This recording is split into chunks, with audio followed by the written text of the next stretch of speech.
Halo teman-teman semua, berjumpa lagi ya di channel ini. Kita masih di modul machine learning, dan di video ini kita belajar model baru ya, yaitu namanya SVM atau Support Vector Machine. Nah, ini modelnya sedikit berbeda teman-teman ya dari yang udah kita pernah pelajarin sebelumnya ya, linear regression sama logistic regression. Nah, di SVM ini dia bisa dua-duanya ya. Dia bisa linear regression, dia juga bisa regression, dia juga bisa classification gitu. Nah, SVM ini dia itu supervised machine learning ya, dia itu masih masuk jangkauan supervised ya, dan digunakan untuk bisa dua ini ya. Nah, ini kata kuncinya ya, works by finding the hyperplane ya, atau sebuah pemisah ya. Bahasa Indonesia itu pemisah ya, yang memisahkan data point dari different classes di high dimensional space. Maksudnya seperti ini ya, kita bikin ini sebagai dua dimensi dulu deh ya, misalkan x1 sama x2. Di sini ada kategori ya, y-nya itu misalkan o atau x gitu. Nah, di sini kita ada berbagai macam garis ya, ada yang hitam, ada yang green, ada yang pink. Nah, kita harus pilih yang mana nih ya. Kalau kalian lihat dari datanya ini ya, harusnya kalian pilih hitam dong ya. Kenapa? Karena dia itu yang paling oke ya, dalam tanda kutip kalian paling oke gitu ya, secara mata manusia.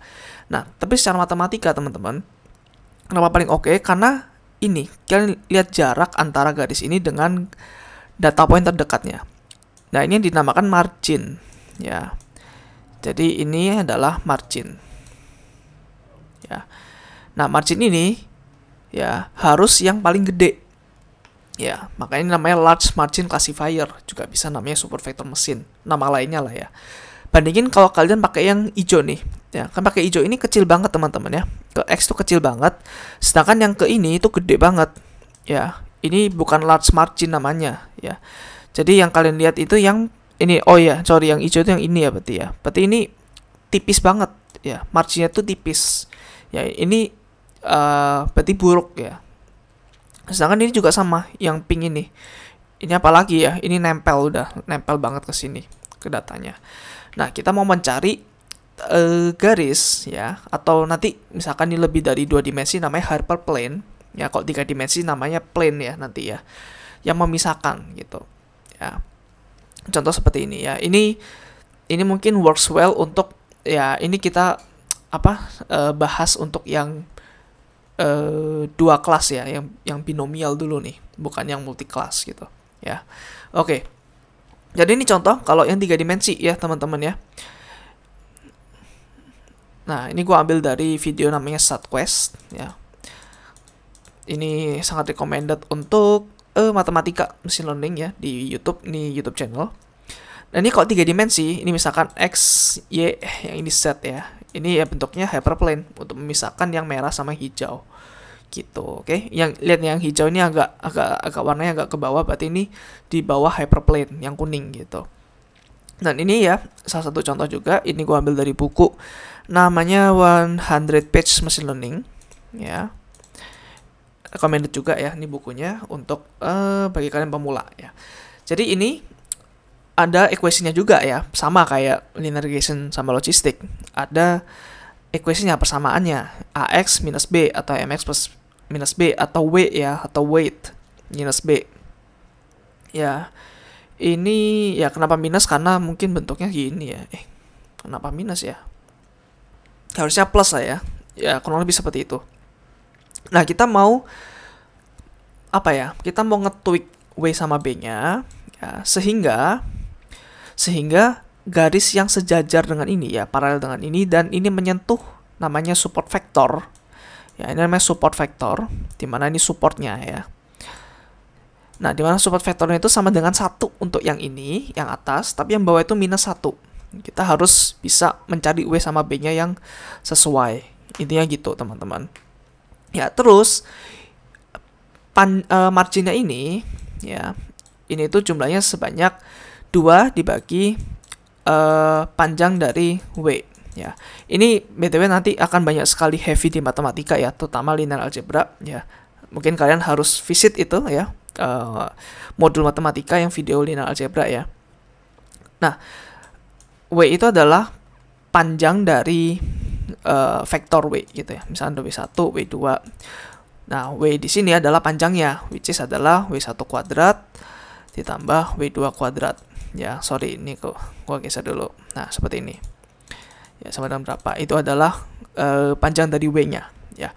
Nah, jadi, kalau semakin kita mau membesarkan ini, berarti W-nya harus semakin kecil dong. Ya kan? W-nya semakin kecil. Nah, terus bias ini apa? Bias itu gini. Ya, bias itu ini. Ya. Jadi kalau yang di sini itu nggak ada bias teman-teman ya. Di titik 0,0 nggak ada bias gitu. Sedangkan kalau geser dikit itu ada biasnya. Ya, jadi seperti itu doang. Oke. Jadi kurang lebih paham lah ya. Maksudnya SVM itu apa. Jadi kita itu mau ngasih garis di mana ininya harus maksimal. Ya, marginnya tuh harus gede, dimaksimalkan. Jadi ini adalah support vector. Di sini support vector titiknya. Persamaan ini harus sesuai ya, di mana Wx minus B-nya sama dengan 1. Dan yang ini gimana? Berarti Wx minus B-nya atau plus B-nya lah ya, itu harus lebih dari 1. Lebih dari sama dengan 1 untuk yang biru. Untuk yang orange, berarti Wx plus B-nya harus kurang dari sama dengan 1. Ya, atau minus 1, sorry, minus 1. Gini ya, oke? Nah, ini adalah formalitasnya ya. Ini gue ambil dari Andrew Ng, ya, dari Coursera course machine learning. Ya, so sekarang rumus support vector mesin itu seperti ini. Ya, kita mau minimalisir ini function ini sampai sini ya. Terus kita mau mencari theta yang sesuai sampai ini atau paling kecil gitu. Nah, yang ini adalah ya rumus ini biasa lah ya, cost function biasa ya, log loss function yang udah pernah kita belajar di video sebelumnya. Ini ya mirip seperti regularization ya, tapi ini beda. Ini bukan regularization. Ini nanti kita akan pahamin ini apa gitu ya. Dan ini ternyata ada kaitannya dengan nanti SVM itu ya. Ini mirip ya seperti regularization, tapi di sini harusnya kan ada alpha ya di sini ya, atau ada apa namanya? Ada regularization parameter gitu ya, regularization parameter. Nah, tapi di sini ada namanya C. Nah, C ini teman-teman semakin besar ya, sorry ini gue taruh atasnya ya. Jadi semakin besar dia itu akan semakin emphasize ke ini gitu, semakin mau mengurangi lossnya ya, harus selalu benar, harus benar ya. C naik harus benar, C turun harus harus generalize ya. Kita udah pernah lihat ya, overfit versus underfit. Jadi ini kayak kebalikan dari alpha. Dari apa namanya itu, regularization parameter lah ya. Gue lupa itu notasinya apa ya. Jadi kalau C-nya gede, ini harus benar ya. Jadi ini cenderung overfit nih kalau C-nya besar. Kalau C-nya ini lebih regularize ya, harus lebih simple, harus generalize, dimana biasnya pasti akan lebih kecil gitu. Ya, jadi kurang lebih seperti ini ya cost functionnya. Ya ini cost functionnya seperti ini, terus ini juga seperti ini. Nah, costnya ini teman-teman, kurang lebih seperti ini ya. Ini kayak ReLU function nih sebenarnya.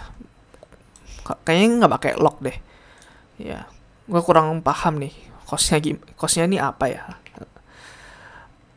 Oke. Oke, gini deh. Jadi di sini kan ada theta transpose kalikan x. Nah, ini kan sama kayak linear regression lah ya. Jadi di sini kalau misalkan ini lebih dari sama dengan 1 ya, maka ini sama dengan 1. Jadi di sini kayaknya kita nggak pakai sigmoid deh. Ya, kita nggak pakai sigmoid. Makanya bentuknya seperti ini ya. Nggak pakai log loss kayak ini ya. Sorry, ini bukan log loss, sorry ya, tapi ini mirip seperti log loss, tapi cost-nya ini bukan pakai sigmoid ya, tapi seperti ini ya. Jadi kalau ini ya, misalkan theta 0, theta 1, theta 2 gini ya, dikalikan sama x0 kan 1 ya, terus x1, x2 ya, ini kan dikali terus hasilnya berapa gitu ya. Ini kan prediksinya. Kalau bisa sama dengan 1, maka y-nya sama dengan 1. Kalau kurang dari sama dengan 1, minus 1, y-nya 0. Jadi nggak ada yang di antara ini ya. Nggak ada yang di antara minus 1 dan 1 gitu. Ya, kenapa? Karena kita mau ini. Kita mau ada ini loh. Ya, kita mau ada gap ya antara ini pemisahnya sama masing-masing support vektornya. Ya, makanya by convenience ya kita pakai 1 sama minus 1 gitu. Ya. Ini contoh nih. Ya, ini adalah yang biru sama yang segitiga ya. Jadi kalau C-nya 1, ini dimana C-nya kecil, ya kalau C-nya kecil berarti dia lebih generalize nih. Ya, dimana ini marginnya lebih gede, ya lebih generalize kan. Tapi bisa aja salah nih. Iya bisa aja salah. Ini kotaknya di atasnya harusnya segitiga kan. Segitiga ini di bawah gitu. Nah, sedangkan kalau C-nya 100, ini tuh kayak marginnya kecil tapi lebih sedikit yang salah. Ya. Seperti itu, guys. Ini BTW gue ambil dari buku namanya Hands on Machine Learning. Ya, Hands on Machine Learning. Ini bukunya juga sangat recommended ya, teman-teman ya. Ada code snippetnya juga. Oke, ini tetap di machine learning yang pakai punya Andrew Ng juga ya di Coursera. Jadi seperti ini ya. Tadi kan ada ini ya, kita lihat ada ini. Nah, kita lihat ini kok kita jabarkan kan seperti ini nih, setengah kalikan ini ya, tambahkan ini ya kan. Nah, ini ya, ini mirip seperti apa? Ini mirip seperti panjang dari theta, teman-teman ya. Ya, ini kalau kita jabarkan kan ini di akar di kuadrat nih. Nah, maka jadi seperti ini. Ya, kita bisa formulasikan ini ya jadi seperti ini ya kan. Nah, di mana kita mau minimalisir ini kan? Kalau kita lihat di sini, ya kita mau meminimalisir ini gitu. Di mana ini juga sama dengan kita taruh seperti ini. Nah, ini ada kaitannya sama yang tadi nih. Ya. Ini W kan theta sama kayak theta nih. Jadi kita mau mengecilkan theta supaya ininya semakin gede ya. Make sense ya berarti ya sekarang. Nah, seperti itu. Jadi such that ya, tapi ini ada constraint-nya. Jangan meminimalisir banget. Ya, kalau diminimalisir banget ya nanti banyak yang salah-salah gitu. Ya, ntar malah super vektornya di sini gitu. Banyak yang salah-salah nanti. Nah, oleh karena itu di sini harus ada constraint-nya di mana ketika theta transpose kalikan X dia harus besar sampai dengan 1 untuk Y yang sampai dengan 1 ya. Untuk yang sampai dengan 0 sekian. Ya. Nah, ini ya, ini ada di video linear algebra ya, terkait yang dot product atau duality ya. Jadi ketika kita dot product, jadi theta transpose kalikan X ya, X di sebuah data I ya. Ini kan adalah sebuah dot product sebenarnya dari ini misalkan X1 sama X2 di sini ya. Tos tetanya let's say ini di sini 1, ini di sini 2. Ya, kita untuk simplifikasi biasnya 0 dulu deh gitu ya. Terus ini untuk jumlah apa? Fiturnya let's say 2 karena kita bisa lihat 2 dimensi enak gitu ya. Nah, kalau namanya dot product ya, ini kan sebenarnya kalau theta itu kan ini ya, apa vektornya kan ini nih, yang biru ini nih. Sedangkan kalau X vektornya yang ini. Nah, kalau kita dot productin yang theta sama X, ini kan sama halnya dengan yang X ini kita project 90 derajat ke theta ya kan. Nilai saya namanya P. Ya, namanya P. Jadi P itu adalah projection ya. P itu P projection dari X ya ke vektor theta. Dan ini kan ekuivalen ya. Kalau dot product antara theta sama X itu ekuivalen dengan panjang dari ini ya, which is PI ya. Panjang ini dikalikan dengan panjang dari theta ini kan ya. Dikalikan dengan panjang dari theta. Gitu. Ya. Sebenarnya sama halnya dengan ini ya. Jadi ini nanti di project ke sini. Ya, sama aja. Projection dari theta dikalikan panjang dari X. Tapi di sini gue sebaliknya supaya lebih gampang nanti ya. Jadi PI ini adalah projection dari X ke vektor theta. Ini dikalikan dengan panjang dari vektor theta ini gitu ya. Ya, jadi di sini kita paham ya, ini bisa aja diubah jadi menjadi seperti ini. Ya, projection I kalikan panjang dari theta. Ya, panjang dari theta tuh which is ini ya, berarti ya. Oke. So, di sini ya ini masih sama ya pakai TPT Andrew Ng. Nah, sekarang sama ya, seperti ini tapi such that ini beda nih sekarang ya. Projection I kalikan theta harus besar sama dengan 1. Nah, gitu ya. Ini where PI itu projection dari X ke vektor theta kayak tadi ya. Nah, sekarang teman-teman, moment of truth-nya nih ya. Jadi misalkan ini agak banyak coretannya ya sebenarnya. Kalau mau lihat langsung di Coursera ya teman-teman ya. Nanti gua akan taruh di description linknya. Oke.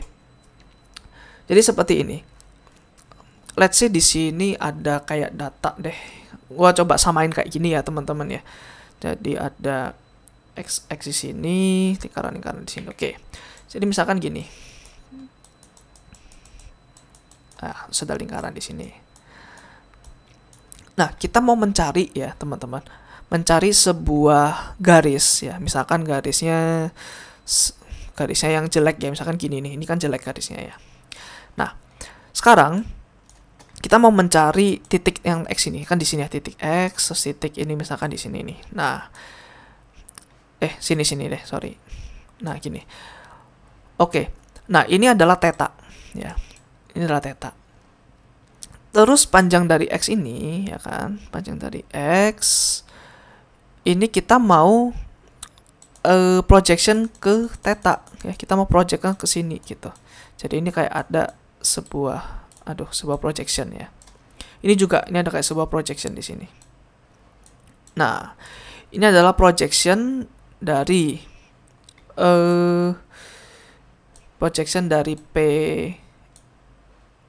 PI ya, di mana ini X ke I ya, theta ke I dikalikan dengan panjang tetanya. Ya. Terus ini adalah projection juga ya. Jadi ini kalau kalian lihat di sini ya, ini kayak garis yang tadi gue gambar yang hijau ya. Terus sorry teman-teman ya, sorry salah. Jadi tadi kan seperti ini ya, x seperti ini, terus seperti ini ya. Nah, tadi kan seperti ini ya. Gue coba bikin yang hijau deh biar gampang lihatnya. Green. Nah, seperti ini ya. Nah, ini bukan theta, sorry, ini bukan theta. Ini kayak theta-thetaan aja ya. Ini dalam tanda kutip theta. Theta yang sebenarnya adalah ya, yang biru. Jadi ini yang adalah tegak lurus ya, tegak lurus dengan garis hijau ini gitu. Nah, sekarang ini adalah tetanya. Dan sekarang kita mau ini ya, kita mau large classifier. Ini kan hijau nih di sini. Nah, kita mau hijaunya ada di sini kan harusnya ya, ada di sini ya, dan satu lagi ada di sini, betul kan ya? Nah, oleh karena itu di sini kita ada ganti lagi jadi biru. Nah, di sini ini adalah ininya, marginnya ya, dimana ini projection dari X ya kan, projection dari X ke theta ini ya. Jadi ini adalah P ya, terus ini adalah tetanya. Ya, sama seperti yang lingkaran ini ya. Lingkaran ini juga proyeksinya di sini kan. Ya, ini kan aslinya gini. Ya, tapi ini diproject ke sini. Ini tegak lurus di sini nih. Nah, jadi tegak lurus dengan theta. Nah, ini kecil ya. Bandingkan dengan misalkan seperti ini. Ya. Misalkan ada koordinat seperti ini, gua samain kayak tadi ya. Berarti ada yang merah di sini. Ya, terus ada yang X sama yang ada di sini. Nah, ini kan lebih bagus ya. Kalau misalkan pemisahnya itu seperti ini. Ya betul, pemisahnya itu seperti ini ya, pakai hijau ini. Nah, harusnya kan nanti seperti ini ya. Nah, ini kan agak gede nih, agak lowong nih. Ini yang kita mau gitu. Nah, kok kalian lihat nanti tetanya itu kan harusnya ortogonal ya, atau tegak lurus di sini nih tetanya. Nah, dengan seperti ini nanti X yang di sini ya, ini kan aslinya gini nih vektornya. Ya, kita mau project ke Kita pakai yang warna lain deh. Kita mau, atau ini dulu deh, ini juga ya. Ini kan sepertinya gini. Ya. Magenta ya. Kita mau project ke sini ya kan. Ini tegak lurus, kita mau project ke sini. So ini kita mau gedein ya. Kita mau gedein ini. Nah, kita mau gedein P-nya. Ya, jadi P-nya itu harus besar. P-nya besar. Nah, gimana cara membuat P itu besar? Karena tadi kan kita ada rumus ya, di mana PI kalikan theta, panjang theta, itu harus sebesar dengan 1 untuk Y yang sama dengan 1, atau PI lebih besar kalikan panjang theta kurang dari sama dengan 1 untuk Y sama dengan 0. Ya, karena ini di constraint ya by sebuah konstan ya. Jadi ketika ini harus gede. Nah, ini berbanding terbalik teman-teman, karena di satu suku yang sama gitu. Jadi ini harus turun, harus ikutan turun. Maka make sense kalau ini harus diminimalisir. Ya, panjang ini harus diminimalisir kan. Karena ini kan 2 per ini kan harusnya ya. Panjang dari ini. Gitu. Nah, oleh karena itu benar ya, make sense ya berarti ya. Ini harus dikecilkan gitu. Kita balik lagi ke sini ya. Ini nanti kita lihat ya marginnya. Jadi ini adalah support vektornya ya, yang ada di sini. Gitu ya. Nah, karena apa sih efek dari kita mengecilkan theta ya? Efek dari kita mengecilkan theta yaitu kita akan membesarkan P-nya ya. Jadi ini large marginnya akan dibesarkan. Ya, ini akan digedein. Jadi dia somehow akan mencari sebuah apa? Sebuah theta 0, theta 1 atau theta 2 ya. Ini kan kita mencari theta ya di sini ya. Nah, kita mencari theta 1 sama theta 2 di mana ya, di mana nanti apa? Panjang dari theta ini harus kecil ya, dan tetap harus ini such that seperti ini, harus ada constraint seperti ini ya. Maka secara nggak langsung P-nya akan naik ya, secara nggak langsung P-nya akan naik ya. Jadi apa, marginnya akan gede gitu ya, panjang dari P-nya akan gede gitu. Oke. Dan ini sama sih, update-nya juga sama ya. Ini juga ada nanti pakai gradient descent juga untuk mengupdate tetanya ya, menggunakan turunan dari ini. Tapi gua nggak akan jelaskan turunannya ya, karena terlalu ribet nanti. Karena ini juga udah heavy di matematika ya teman-teman ya. Jadi kurang lebih seperti itu ya. Jadi kurang lebih seperti itu alasan dibalik rumus ini. Alasan dibalik rumus ini. Kenapa rumus itu bisa membuat apa, large margin seperti ini gitu ya. Seperti itu guys. Nah, terus ini ya. Ini strict, lumayan strict ya, karena apa? Theta transpose kali X itu harus lebih besar dengan 1 untuk satu kelas. Terus ini juga harus ini untuk kelas lain. Jadi seperti ini. Ya, ini oke lah ya, ini bagus datanya. Tapi gimana kalau ini ada yang biru di sini? Ya, atau even orange di sini. Ini orange di sini, ini biru di sini. Nah, ini akan bingung kan? Karena ini nggak akan terpenuhi. Ya, ini nggak akan terpenuhi. Karena ada data yang salah gitu. Nah, oleh karena itu kita perlu mainin ini nih, ya, perlu mainin C, sama nanti ada namanya apa, epsilon, ya. Jadi perlu mainin C dan ada namanya epsilon. Epsilon tuh seperti ini, ya. Nah, jadi nggak harus strictly 1 teman-teman ya. Bisa saja ini dikurangin sama epsilon tertentu, ya. Nanti cara mendapatkan ini ya melalui cross validation, ya, melalui hyperparameter tuning. Nah, ini namanya hard margin ya kalau nggak ada epsilonnya. Tapi kalau ada epsilonnya, ini namanya soft margin. Jadi kalian lihat ini ada I-nya juga nih. Jadi setiap data itu ada epsilonnya masing-masing. Jadi kalau ada data yang outlier, maka epsilonnya akan semakin gede. Semakin gede kalau datanya outlier ya. Karena nggak apa-apa kalau nggak dianggap 1, nggak apa-apa gitu. Dianggap mungkin undecided nggak apa-apa. Jadi undecided itu kalau mungkin di dalam sini ya, itu undecided, it's okay gitu ya. Nah, jadi kalau tambah epsilon kita perlu ada penalty juga nih ya di cost functionnya, supaya ada trade off antara maximizing margin dan allowing margin violation. Jadi ada tambahannya lagi nih, pakai C sigma dari epsilonnya, ya. Ya, higher C dia penalize violation more strictly, berarti harus lebih apa? SVM less tolerant to outlier, berarti harus sesuai. Oh, sama ya kayak C tadi ya harusnya ya. Oh, oke. Sama kayak C yang tadi ya. Lower C lebih fleksibel ya. Lower C itu harus lebih generalize ya. Oke. Nah, jadi itu konsep dari SVM ya. Jadi ada hard margin sama soft margin. Terus gimana caranya mendapatkan high margin ya, high margin classifier gitu. Nah, terus gimana kalau datanya itu nggak linear, teman-teman ya. Jadi kan ini hoki lah ya, datanya linear nih. Tapi ya, seperti kata saya berulang kali, data di real world itu jarang yang ada linearnya ya. Jadi misalkan seperti ini nih ya. Jadi sekarang fungsinya berubah. Jadi sekarang kita mau predik Y1 dengan 1 jika seperti ini ya. Jadi di sini tetanya ada banyak, meskipun ini X1 sama X2 doang. Ya, kenapa? Karena ini udah polinomial. Ya, kita akan lihat di sini ya, ada X1, X2, ini X1 kali X2, ini X1 kuadrat, X2 kuadrat. Terus bisa aja X1 kuadrat kali X2 dan seterusnya ya, macam-macam degree-nya gitu. Nah, di sini kita bisa coba predik satu, kalau misalkan ini lebih besar sama dengan 0, ya, kalau otherwise dia 0 gitu. Bisa aja kan ya. Nah, ini kita let's say ini nggak usah pakai margin classifier ya. Cukup kayak gini doang ya. Kalau bisa sampai 0 gimana, kalau kurang gimana gitu. Nah, ini anggap aja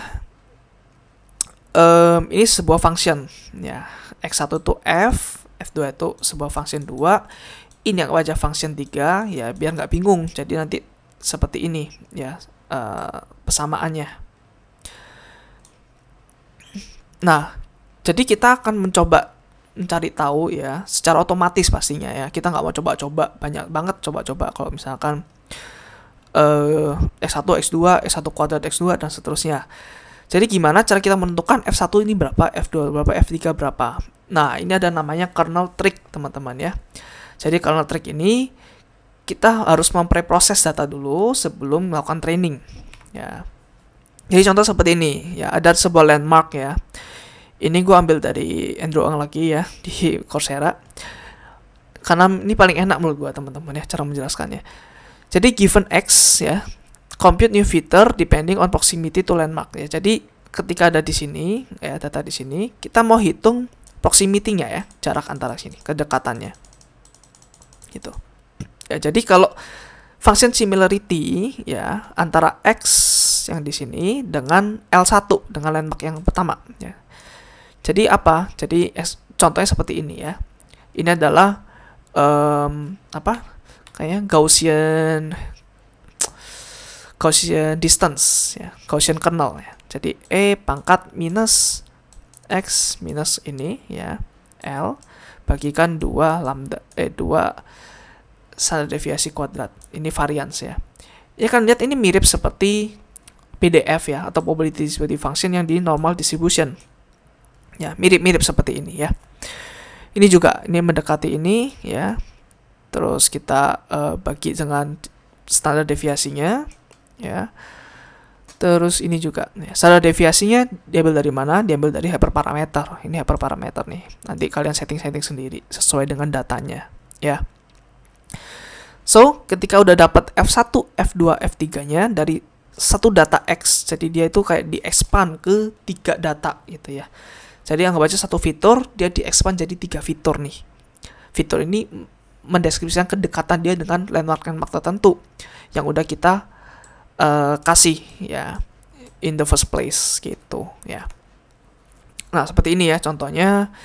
So, F1 itu similarity dari X dengan landmark 1 ya, seperti ini.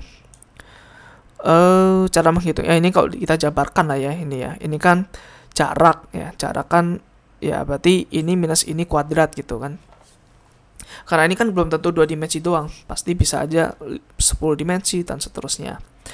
Nah, kalau X-nya mendekati L, ya, misalkan X-nya mendekati sini banget, maka F1-nya mendekati 1, gitu. Kalau terlalu jauh, mendekati 0, ya. nggak exactly 1 sama exactly 0 juga ya. Kalau exactly 1 ya berarti pas banget di titik ini datanya, pasti landmarknya. Nah, ini kira-kira gambarannya ya. Let's say landmarknya 35 ya. Terus X-nya misalkan, oh ini nggak ada nih ya.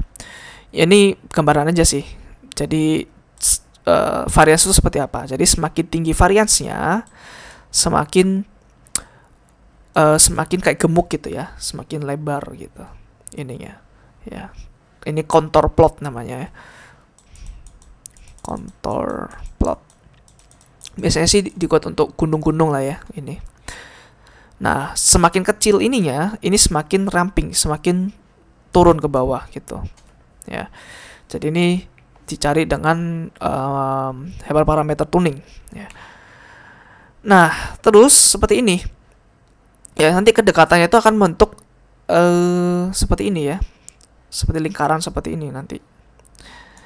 Nah, kita mau predik 1 ketika nanti ya kita hitung, kita nanti dari X ini kita hitung F1 itu F3 nya, terus kita hitung pakai teta-tetaan ya, kita hitung kalau bisa sama dengan 0 nggak, kalau iya berarti 1 gitu. Jadi anggap aja data yang mendekati ini ya, bentuknya kayak lingkaran gini nanti, itu adalah 1 gitu teman-teman ya. Terus di luar ini berarti 0 ya. Ini let's say L3 nya nggak dimasukin gitu ya, tapi kalau L3 dimasukin nanti harusnya ya mungkin kayak gini gitu ya, kayak fidget spinner gitu bentuknya ya. Oke, jadi seperti itu guys untuk kernel ya. Nah, sekarang instead of kernelnya kita manual ya, cari L1 mana, L2 mana, L3 mana, sekarang kernelnya adalah the data itself ya. Data-data itu kita jadikan kernel gitu. Jadi misalkan di sini ada X1 Y1, X2 Y2, maka landmark ya yang dari pertama itu X gitu.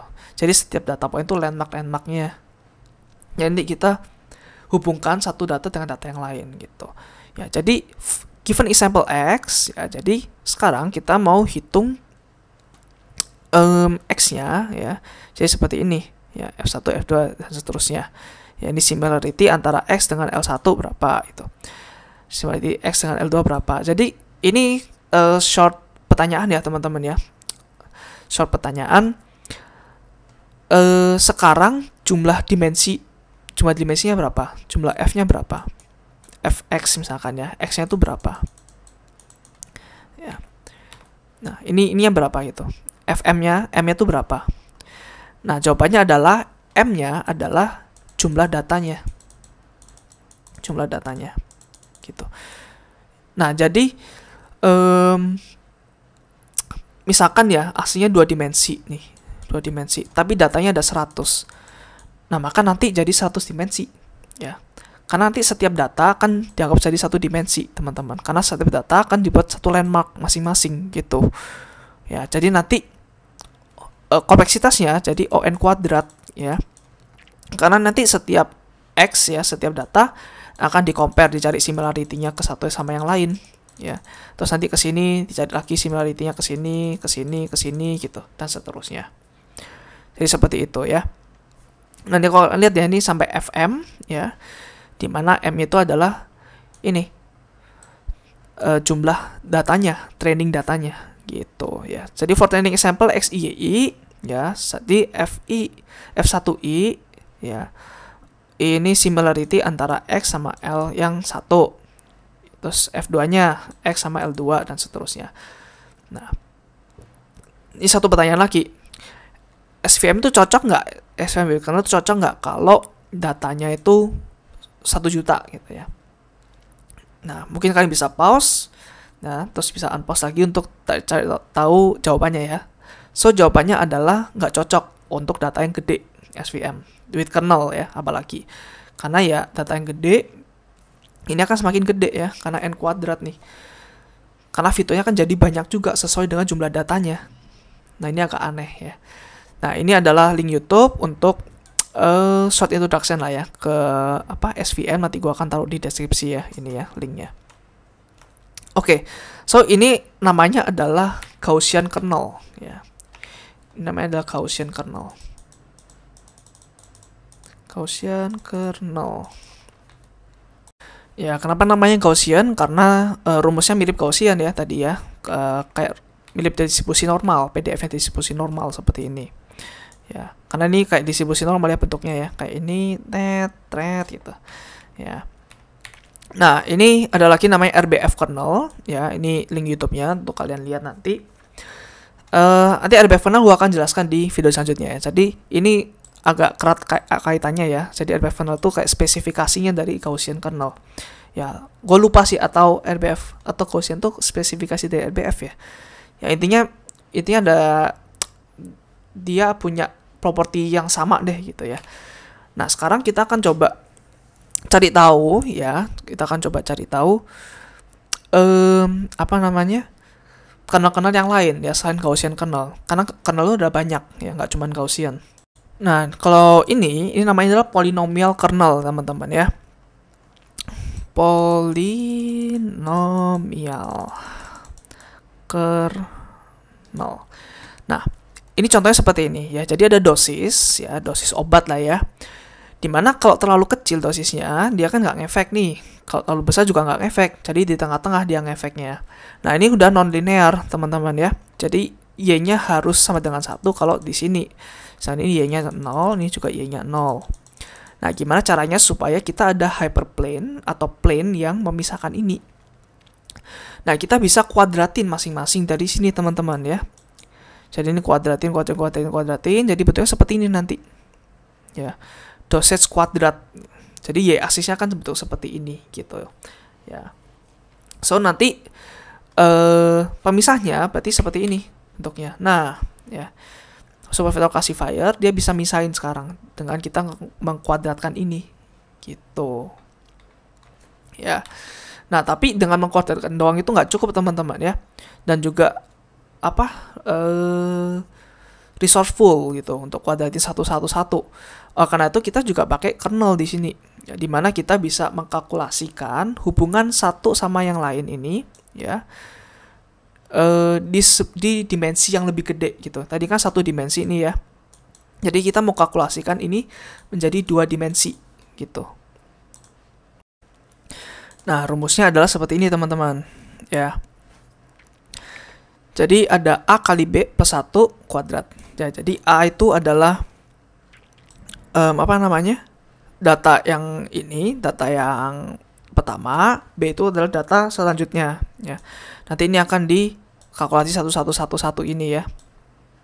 Gitu. Jadi A-nya berapa, B-nya berapa, terus nanti ditambah 1 ya. Ini juga hyperparameter ya. Kalian setting sendiri. Terus ini juga hyperparameter juga, mau 2 dimensi atau mau berapa dimensi gitu ya. Jadi contoh seperti ini. Jadi kalau dikuadratin kan jadi seperti ini bentuknya. Nah, sedangkan ini kan sama dengan dot product antara ini dan ini ya. Tapi karena yang ini adalah konstan, jadi kita hiraukan saja gitu. Jadi kita cuma lihat yang ada di sini ya, akar 2A, A kuadrat, akar 2B, B kuadrat. Ya, jadi ini kan bentuk suatu bilangan skalar ya. Nah, bilangan skalar ini adalah suatu bilangan yang yang bisa membuat ini linearly separable ya. Jadi itu magicnya ya. Jadi itu kayak sebuah magic ya, sebuah kernel trick namanya, kernel trick di mana dia bisa membuat ini menjadi suatu bilangan yang bisa men-separate ini jadi sebuah linear space gitu ya. Jadi seperti itu, teman-teman ya. Jadi ini adalah 2 koordinat ya. Jadi 2 dimensi gitu. Nah, ini adalah pertanyaan gue yang agak goblok lah ya istilahnya. Gue mikir kenapa nggak, ini kan X ya, kenapa kita nggak X kuadratin gitu. Kenapa kita nggak X kuadratin? Ya, ternyata kalau X kuadratin sama aja gitu. Datanya cuman nge-stretch aja ya. Yang awalnya dari sini ya, cuma di stretch aja, jadi sama aja datanya. Yang hijau di tengah juga gitu. Ya, oleh karena itu ini bukan cuma asal kuadratin ini doang ya, tapi harus tahu hubungan ini dengan data-data yang lain. Jadi kita bisa bisa bikin ini nge-stretch ke atas itu loh. Ya, paham kan maksudnya ya? Bisa membengkokkan gitu loh. Jadi seperti ini. Ya, karena kok kuadratin doang ya sama aja. itu nggak linearly separable gitu. Ya, ini adalah polynomial kernel. Ini adalah 2 dimensi, ya. Jadi gimana kalau misalkan datanya tuh 3 dimensi? Maksudnya datanya itu apa ya? Hubungannya tuh 3 dimensi gitu, atau 4 dimensi, atau 10 dimensi dan seterusnya. Nah, itu ya kita nggak bisa pakai polinomial, ya. Itu namanya kita pakai namanya tadi, namanya RBF kernel. Ya. Jadi RBF kernel itu bisa infinite dimension. Ya. Jadi kernel yang bisa apa ya, mencari jarak antara satu titik dengan titik yang lain, ya, di dimensi yang infinite gitu. Ya. So ini, ya, maksudnya apa sih kernel trick ini, ya? Semuanya ini maksudnya apa? Jadi kernel trick itu kita bisa menghitung jarak, ya. Jarak antara satu data ke data lain di n dimensi, ya, dimensi, tanpa kita harus mengubah itu menjadi n dimensi dulu gitu. Jadi namanya trik, ya, kernel trick, ya. Jadi kernel trick itu apa ya? Jadi itu sebuah trik aja gitu ya. Kayak gini contohnya. Jadi A sama B jadi akar 2A jadi A kuadrat itu. Itu trik aja supaya kita bisa mengkalkulasi hubungan satu data dengan data lain di 2 dimensi gitu, atau di n dimensi. Ya, ini seperti itu untuk kernel trick ini, teman-teman, ya. Contoh di sini adalah polynomial kernel. Kalau RBF tadi infinite dimension gitu. Oke. Nah, terus apa sih SVM ini, ya? Kapan kita pakai SVM, kapan kita nggak pakai SVM. Nah, ini perbedaan, ya, antara logistic regression dengan SVM. Jadi misalkan n itu number of feature, ya. Jadi x-nya itu adalah bilangan real, di mana dimensinya itu n plus 1, ya, karena ada bias term di sini. Terus m itu adalah number of training example. Nah, kalau n-nya besar, ya, relative to m, jadi n number of feature-nya itu gede banget, ya, mendekati m, mendekati training example-nya. Nah, kita pakai logistic regression atau SVM tanpa kernel, yang linear kernel. Ya, karena kalau with kernel, ya susah, ya. Kalau large, antara ininya large atau ininya large sama aja, susah kalau pakai kernel. Bukan susah sih, lama gitu ya. Nah, kalau n-nya small tapi m-nya intermediate, jadi number of training example-nya ini apa ya? Ini oke lah, nggak terlalu banyak lah, misalkan 1000 atau gimana gitu ya. Terus n-nya tuh kecil, misalkan fiturnya cuma 2, cuma 3, tapi mungkin tidak linear gitu. Nah, kita bisa pakai SVM dengan kernel. Ya, apapun deh kernelnya gitu ya. Nah, contohnya ini m nih, m mungkin 10 sampai 10.000 lah ya. Gitu. Nah, kalau n-nya small tapi m-nya large. Nah, ingat nih, m-nya large tuh jangan pakai SVM, ya. Kalian cari fitur lain terus pakai logistic regression atau SVM tanpa kernel, lihat ya, tanpa kernel, ya. Atau seringkali teman-teman, ya, zaman sekarang udah pasti pakai neural network, ya. Kemungkinan besar pakai neural network. SVM menurut gua sih udah kayak jarang dipakai, meskipun tetap powerful sebenarnya. Tapi mungkin karena sekarang data itu udah banyak, ya, data itu udah banyak banget. Jadi neural network itu lebih apa ya? Lebih versatile atau lebih umum dipakai, ya, lebih gampang adaptif juga ke data gitu ya, daripada SVM. Karena SVM kan banyak, ya, kita mau pakai Gaussian kernel, RBF kernel, polynomial kernel, tapi kalau neural network nggak usah, ya, kalian cuman tentuin aja mau berapa layer, mau berapa neuron gitu. Ya, nanti kita bahas ini di modul lain, ya. Ini likely to work well ke most of the setting, ya. Semua ini neural network itu bagus gitu ya. Tapi kekurangannya adalah dia slower to train, sama modelnya terlalu kompleks gitu ya. Tapi ya itu trade off lah, ya, sama kalian. Kalau kalian ya nggak apa-apa lah, agak lama untuk train, yang penting pasti, yang penting enak, gampang, ya udah neural network gitu. Nggak perlu otak-atik yang aneh-aneh, ya. Ya, so ini salah satu apa? Variasi juga dari SVM. Yang tadi kan classification, ya, classifier. Ini baru regresor gitu. Jadi sama aja kayak gini. Kayak misalkan data seperti ini, ya. Ini kan classification nih, memisahkan ini sama ini. Selain ini regression pakai namanya SVR, support vector regressor. Ya udah, ini kan datanya seperti ini. Kita mau mencari garis dimana ini yang paling fit ya, ini yang paling gede jarak ini ke sininya ya. Karena kalau seperti ini ya aneh gitu ya, ini jarak ke sininya kan semakin kecil gitu ya. Jadi ini support vektornya sekarang, ini support vektornya tuh dibalik, support vektornya tuh yang paling apa namanya, yang paling luar, atau ini harus yang paling kecil ya marginnya ya. Ya nggak tahu deh, pokoknya intinya sama ininya. Cara apa? Cara mengupdate parameternya tuh sama, pakai trik-trik apa ya, kernel, atau mungkin nanti pakai trik apa namanya, linear algebra juga ya, terus vektor-vektor dan sebagainya ya. So itu teman-teman ya untuk teori dari SVM ya, atau support vector mesin. Next kita akan coba lihat demonya ya teman-teman ya. Nah, demo untuk SVM ini teman-teman ya, gua ada beberapa demo ya. Kalau kalian lihat di sini ada ada 5 demo ya. Jadi yang pertama gua akan jelaskan tentang hard margin classification dulu nih ya, yang pertama kali kita belajar ya.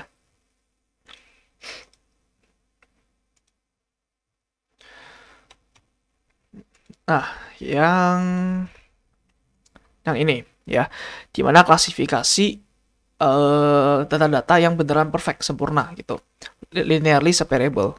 Nah, di sini ada hinge loss. Hinge loss itu ya kurang lebih sama lah ya seperti loss ini gitu ya. Gua nggak akan detail di rumusnya teman-teman, atau di dalam implementasinya gimana ya, karena gue juga jujur aja ini dari AI ya. Dari AI gue coba-coba sendiri gitu ya, code dari AI-nya. Karena gue nggak seberapa paham, bukan seberapa paham, maksudnya nggak seberapa expert di bidang SVM, dan gue nggak ada banyak waktu juga untuk membuat semuanya dari nol gitu ya. Nah, untuk ini loss function ya, terus ini objective functionnya ya, setengah kali ini ya, setengah kali theta kuadrat ya, pakai dot product di sini. Terus ditambah C kalikan hinge loss-nya ya. C dikalikan ini hinge loss-nya. Nah, kemudian kita bisa compute gradient. Di video ini kita nggak bahas tentang turunannya gimana ya. Just believe it itu. Kalau kalian mau explore lebih lanjut, silahkan ya teman-teman. Atau nanti bisa minta bantu di komentar kalau misalkan ada sumber yang bagus tentang menghitung gradientnya. Terus ini training ya, training ada weights, ada bias, ada per epoch juga. Terus kita bisa compute gradient ya, gradient weight, gradient biasnya. Terus ini gradient descent ya, dikurangin dirinya sendiri minus learning rate dikalikan gradient masing-masing. Seperti itu. Terus kita bisa lihat loss-nya berapa di sini ya. Oke, ini masih function teman-teman ya. Terus ada predict juga. Ya, kita bisa memprediksi antara yes atau no gitu ya. Oke. Nah, sekarang kita mau generate synthetic data ya. Jadi nanti ada 2 kelas, bisa separable by satu line ya, linearly separable. Terus kita akan train SVM-nya 1000 epoch, learning rate-nya 0,01. Ya, kurang lebih seperti ini loss-nya ya. Terus kita bisa visualize decision boundary-nya. Nah, kira-kira seperti ini ya. Jadi ini kelas yang -1 ya. Ini kelas yang 1 ya. Di sini ada garis yang memisahkan gitu. Oh ya, gue lupa teman-teman ya. Jadi di SVM itu bukan 0 dan 1 ya, tapi -1 dan 1 ya. Makanya di sini kita pakai hinge loss ya, -1 dan 1. Karena kalau rumus seperti ini ya, ini biasanya sih 0 ya y-nya. Tapi di sini kita maunya -1 dan sampai 1 gitu. Makanya kita pakai hinge loss. Nah, itu untuk yang hard margin classification ya. Next kita akan lanjut yang soft margin teman-teman ya. Jadi ini kita langsung pakai sklearn aja ya di sini. Nah, terus kita bikin datanya ya pakai function dari sklearn.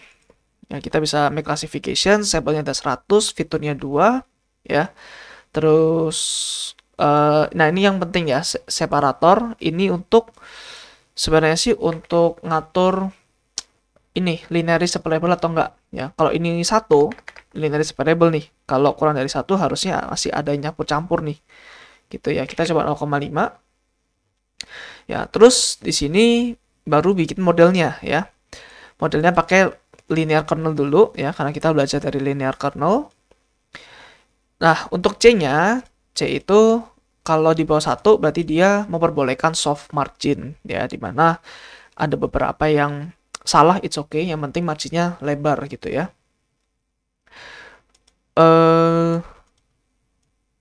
Oke, terus kita fit modelnya, terus kita scatter ya. Kita bikin apa namanya, visualisasinya. Ya, ini juga bikin visualisasinya. Ya, sebenarnya the whole code itu sebenarnya di sini ya, trainingnya ya. Cuma karena kita pakai library, jadi ya cuma satu line gitu. Ya, kita coba lihat aja di sini. Nah, kira-kira seperti ini teman-teman. Ya, nah mungkin ini kurang bagus sih, karena mungkin coba separatornya gue jadiin 1 dulu ya. Nah, jadi 1 ini lumayan separated ya. Tapi kalau C-nya kita gedein ya. Kenapa datanya berubah-berubah terus ya? Oke, gua coba bikin supaya stay the same ya. Nah, mantap. Oke. C-nya 3 itu seperti ini. Kalau C-nya semakin rendah, nggak ada beda ya. Kita coba lihat yang separatornya 0,5 deh.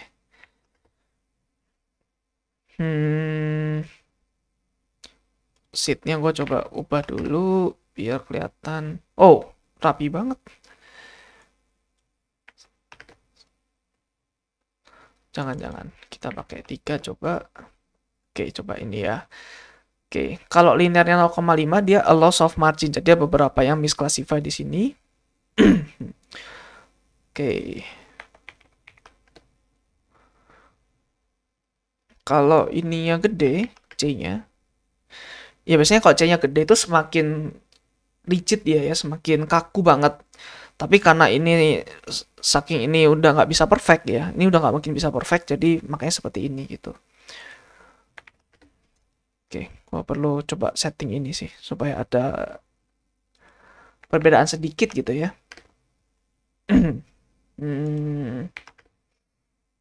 Oke, 3. Well, iya sih, ini mau nggak mau ya, masih ada yang salah. Ya, intinya gitu ya teman-teman ya. Kalau mau bikin apa data yang campur-campur kayak gini, kita bisa mainin di kelas SAP ini ya.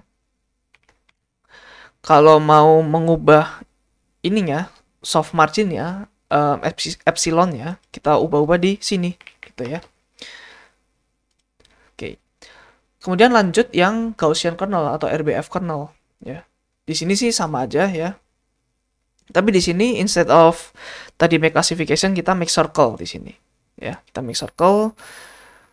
Jadi bentuknya kayak lingkaran gini teman-teman datanya ya. Terus ini SVC ya, modelnya kernelnya pakai RBF atau Gaussian. Nah, gamanya oh yang kayak kita pelajarin sebelumnya ya, ada gamma juga ya. Sorry, tadi di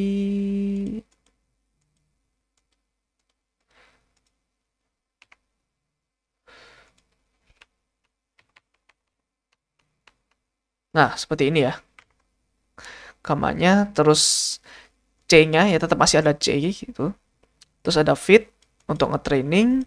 Terus ini visualisasinya ya. Kita coba lihat. Nah, ini linearly separable sekarang ya. Pakai lingkaran seperti ini. Karena memang Gaussian bagus untuk lingkaran ya sebenarnya. Oke, next polinomial ya. Sekarang kernelnya kita kasih poli ya, degree-nya derajatnya kita kasih 2 ya, berarti sampai pangkat 2, nggak mungkin lebih dari itu ya. Oke, kita fit dan kita sama sih visualize juga ya, kurang lebih ya seperti ini gitu. Kalau degree-nya coba kita gedein ya sama aja sih ya sebenarnya. Oke, terakhir tentang regression ya, dia juga bisa regression teman-teman. Kita bikin X sama Y di sini ya, kurang lebih seperti ini datanya. Terus kita tadi kan pakai SVC ya, atau support vector classifier. Di sini kita pakainya SVR atau support vector regressor gitu. Nah, ini menggunakan RBF kernel ya defaultnya ya. Kita kasih C, gamanya berapa, epsilonnya berapa, terus kita fit gitu. Ya, terus kita lihat di sini. Nah, ini garisnya ya. Ini sangat bagus ya garisnya SVR-nya. Ya. Jadi kurang lebih seperti ini teman-teman ya untuk SVM. Sorry kalau misalkan code-nya gua kurang komprehensif karena gua agak cepet-cepetan bikin SVM ini. Gua menekankan ke teorinya ya. Karena jujur gua jarang banget pakai SVM ini ya, teman-teman. Karena kalau monolinear ya sebenarnya yang lebih bagus neural network ya, apalagi kok kalian punya data yang besar. Ya, tapi selama gua belajar, gue selalu pakai data yang besar, atau kalau mau belajar untuk pemula, biasanya gue ngajarinnya pakai linear regression biasa, gitu. Ya, jadi SVM cocoknya untuk data yang tidak linear dan data yang tidak terlalu besar ya, secara size-nya gitu. Kalian nggak bisa collect data yang terlalu besar. Nah, so itu teman-teman ya untuk SVM. Thank you udah nonton sampai akhir. Semoga bermanfaat ya teman-teman. See you next video. Bye-bye.